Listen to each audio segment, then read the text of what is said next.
D'abord, le motif qui nous a poussé de sortir cette déclaration, c'est d'abord pour apprécier et saluer le dialogue qu'organisé par le HCR au niveau régional en collaboration avec l'EAC et aussi IGAD. Bon, nous avons beaucoup apprécié les clauses que ces organisations ont sorties, notamment pour exhorter au pays à la non-refoulement de réfugiés.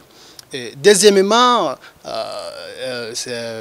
c'était pour la contribution de la CBDH Vicar en élaborant nos recommandations pour aider dans les réunions ultérieures.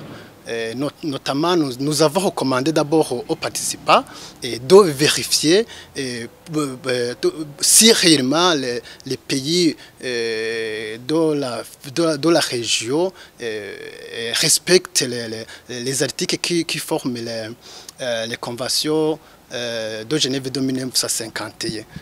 Nous avons donné un exemple de la Tanzanie qui ne respecte pas les articles, notamment en refoulant les réfugiés, en faisant des expulsions forcées aux réfugiés.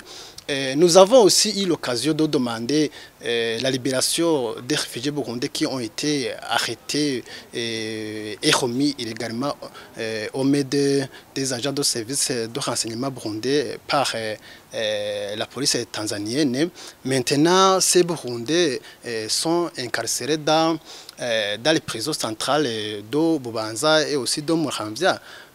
Aussi, nous avons parlé sur le déplacement des réfugiés qui sont dans les camps où se trouvent dans les zones dangereuses, notamment les camps de réfugiés de Lusenda et aussi de Murongwe, qui sont dans les zones où il y a l'insécurité, les zones qu'il y a des groupes rebelles qui opèrent dans la localité.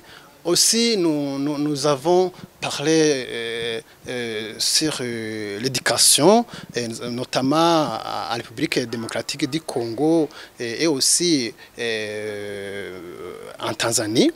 Et en dernier lieu, nous avons parlé sur la santé et nous avons souligné sur les maladies qui doivent être traitées à l'extérieur du pays hôte, parce que nous avons vu qu'il y a des cas de mort suite au processus qui d'aller se faire soigner à l'extérieur du pays, qui prennent une longue durée, par exemple une année ou 2 ans. C'est cela qui nous a poussé à parler sur tous ces points.